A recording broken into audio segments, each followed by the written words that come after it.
I'm in Inglewood, living off Arborvitae. I'm on government assistance, and I run out of money, and I had to buy Pampers for Jelani.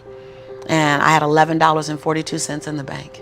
And I remember wrapping my son in a towel for 2 days. You know, someone said, because when I tell the story, I always get teary-eyed. And someone said, do you fabricate the tears because you've told the story so much? No, I'm a mama. Every time I tell the story, I feel it again. I remember the second day, like you said, I had my hand on Jelani's stomach, and I said, don't worry, baby. Mommy will never be this broke or broken again. And that day, what shifted for me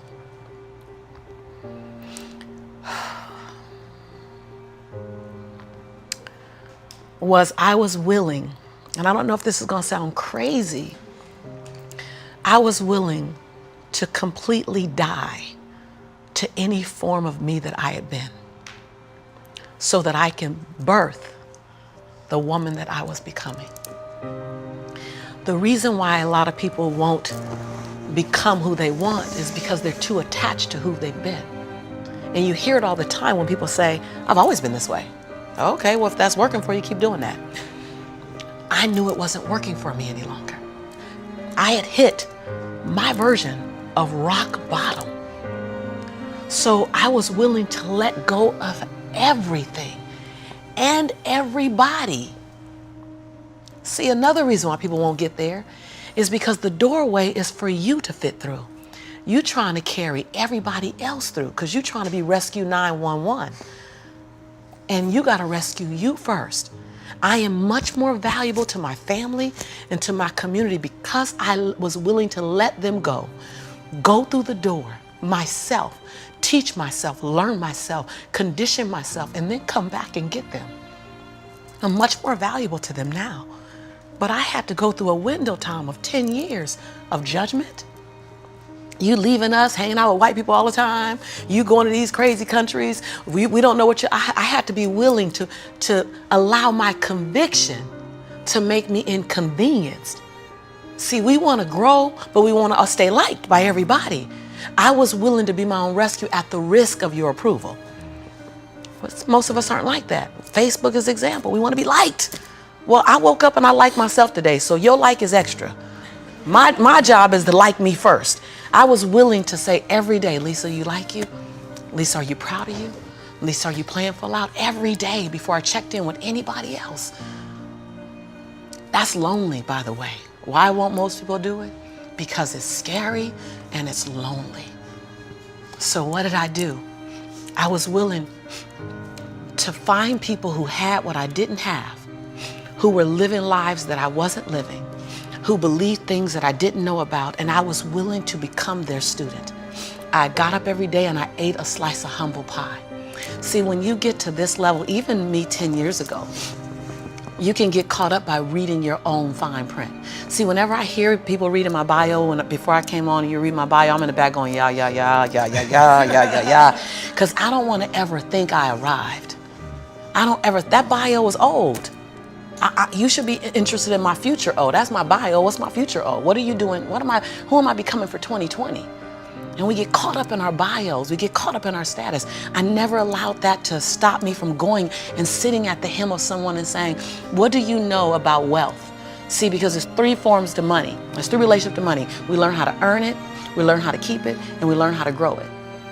Well, I learned how to earn it because my theme song was, I'm a hustler, baby. And I want you to know, everybody with me, it ain't where I've been, but where I'm about to go. So I was singing that song. That was good. They know, right? I was singing that song when I was working out of my closet as my office. I was in a walk-in closet where you really couldn't walk in, you stepped in and turned, right? and the clothes rack, you know how you have the hanger rack, I had pant hangers in the closet and I had manila folders clipping on the pant hangers. Those are my client files. And I would sit there and I put $2.99 mirrors that you get from CVS. I put them all around my closet walls so that I can make my office look bigger. I worked out of that closet office for 4 years, singing that song. It ain't where I've been, but where I'm about to go. I knew that. I knew how to make money. I didn't know how to keep it, because ain't nobody had none in my family. So keeping wasn't an issue. Growing was never an issue. So I went to people who knew how to make it, keep it, grow it. I went to people who was about serving others to the highest level. See, I make a lot of money because I serve more people. See, all your success is on the other side of service. People trying to make money, if it begins and ends with money, it's going to be a short-lived victory. But if it's about transforming lives, then the wind keeps going and going and growing and growing. So I went to people that knew what I didn't know. And I killed my ego every day, murdered my she-go every day. Because I got a big she-go. I mean, come on, right? Every day, Tom. And I got hungry and I learned. I went to the same training 42 times. Yes, I said 42. Some folk will stop. This is how I've been there already. I learned that already. Yeah. No, I wasn't there. I wanted to be able to finish their sentences. I want to know what you know. I want to walk like you, talk like you, and then I want to then embed me in it. But success leaves clues. We're just not picking them up. I was the only African-American person at this conference. I was one of 2 women at this conference. Within the last 29 sessions, I led the conference. But I was willing to be the student first. So that's what I did, number 1. And number 2, I looked at every toxic behavior in my life. Everyone. You see me go behind my own black curtain. People don't want to tell on yourself. You're trying to protect. You're trying to do 4 things. You're trying to protect, prove, hide, and defend. If you wake up every day and say, I have nothing to protect, I have nothing to prove, I have nothing to hide, I have nothing to defend. Now, who do I choose to be? Because your energy is consumed with protecting, proving, hiding, and defending. Right. But if you let go of that, then now you're in creation. Every day I told myself that. Every day I got in the mirror and I said 3 sentences. And I gave each sentence 7 different endings. And at times I was crying so hard I couldn't understand myself because the ending, the sentence was so difficult to say. Every day I looked in the mirror and said, Lisa, I'm proud that you. And I found 7 different things to celebrate Lisa for, because we are under-celebrated. Because you want someone to celebrate you more than you celebrating yourself. You want to hear thank you from others more than you're thanking yourself. You want to hear other people say, I love you more than you saying I love yourself. You are teaching the world. I said this on Oprah. When I said this on Oprah, she said, oh my God, I believe the exact same thing. So I knew I had one thing right. The world is looking at you and following your example of how to treat you. How to treat you. They're following your example of how to treat you. So how you treat you, the world's going to follow your lead. So I had to start treating Lisa better because I was everything for everybody but nothing for myself.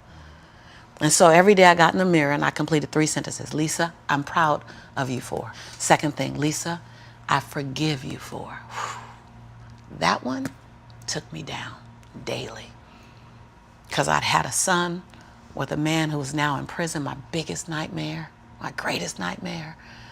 I had been in a relationship that turned mentally and then physically abusive when my son was 3 years old. I made money but lost it. I was on government assistance. I was on welfare. I was on WIC, Women, Infant, and Children. I got a lot of forgiveness that I had to do. But I was willing to forgive myself every day. And every day I said the same thing for like 6 months until it got easier. And then one day I went, Lisa, I forgive you for it. And that thing didn't come up anymore. I was like, ooh, okay, on to the next. 7 different endings. And the last thing I did every day, last sentence, is Lisa, I commit to you that. Because we make bigger commitments to other people. If I commit to y'all something, ride or die, you can bet your last dime that I'm going to be there. I'm going to show up. You're going to get 2 dimes. But I would make commitments for me, for myself, and I wouldn't do it. I eat my weight. That's interesting. So I started every day celebrating Lisa, forgiving Lisa, and making a commitment to Lisa. And then I was willing to invest money in me. I love this story. I was willing to invest money in me. Literally. Literally. I worked at LA Unified School District. And I knew I couldn't stay there because they needed a degree. I didn't have a degree. They didn't seem happy. I wanted to be happy. So I would have my son at daycare during the day. I'd work 9 hours. I pick him up from daycare, take him back to my office. I take a 30-minute break from 6 o'clock to 6:30 to go get him.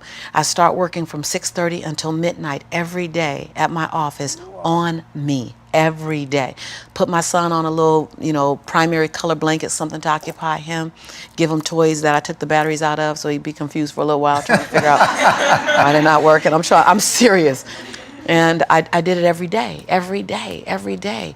I stopped going out to dinner. I stopped going out dancing. I stopped getting my nails done, stopped getting my hair done. And every 2 weeks when Ella Unified paid me, I wrote a check to my dream. And I wrote in the memo line, funding my dream.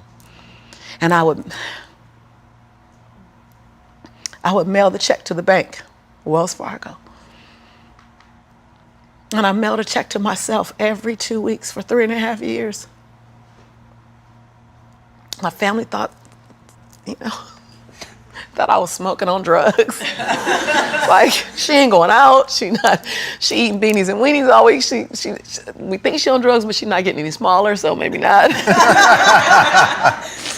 And I went to the bank after 3.5 years.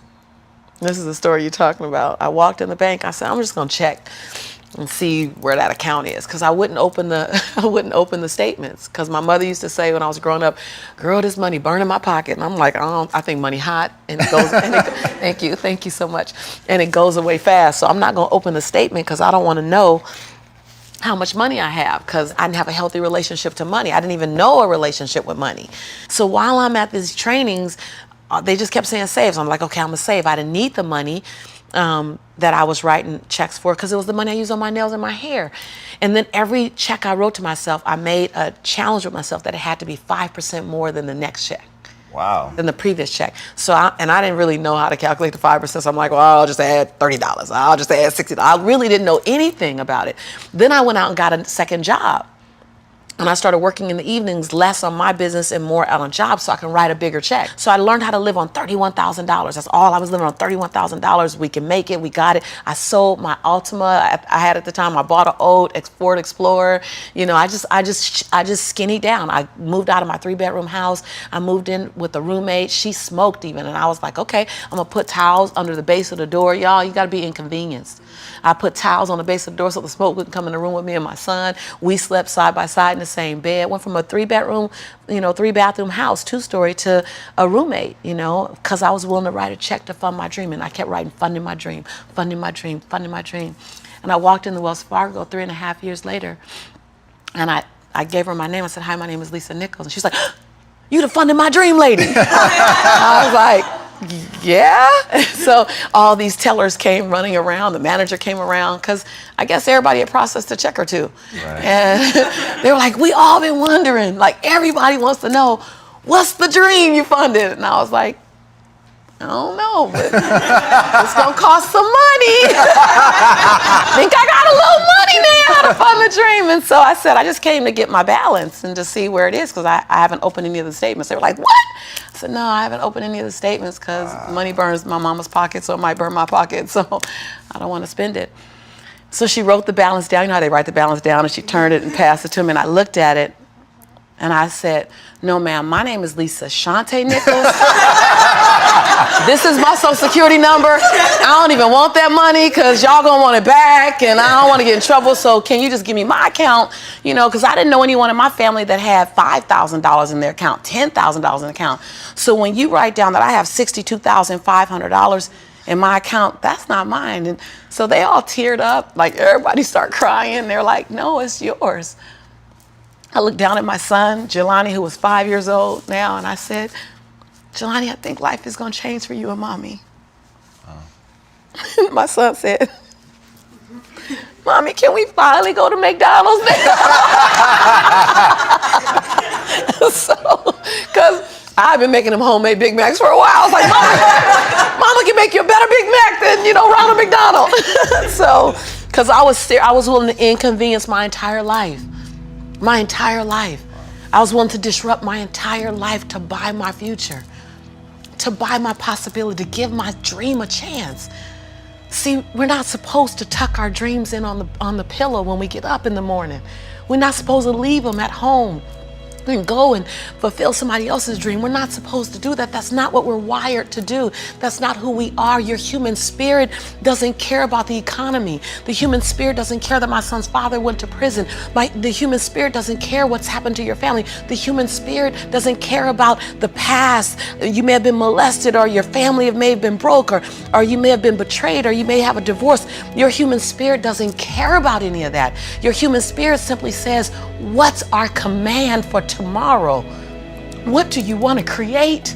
It's not keeping score. Your brain is keeping score, because your brain is designed to keep you safe. Your soul, your intuition, your human spirit is designed to make you soar. And when you get to the edge of that stage, I want to get up right now. Can I get up right now? Whatever you want.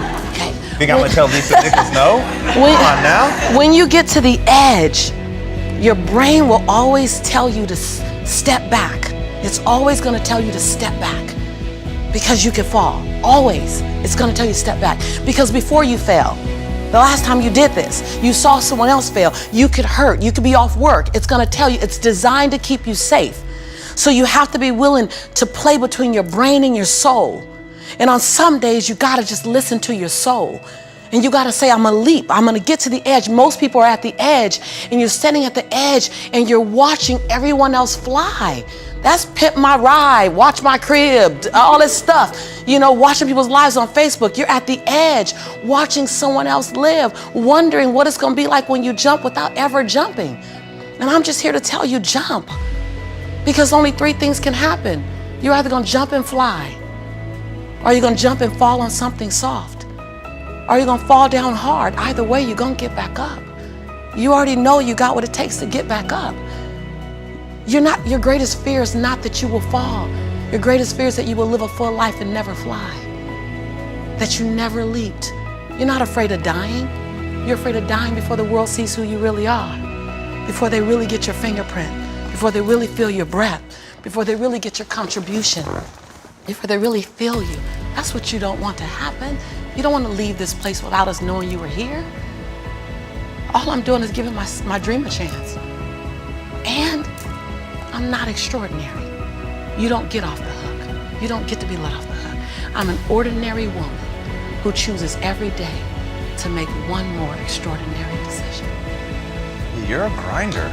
Yeah, right? Like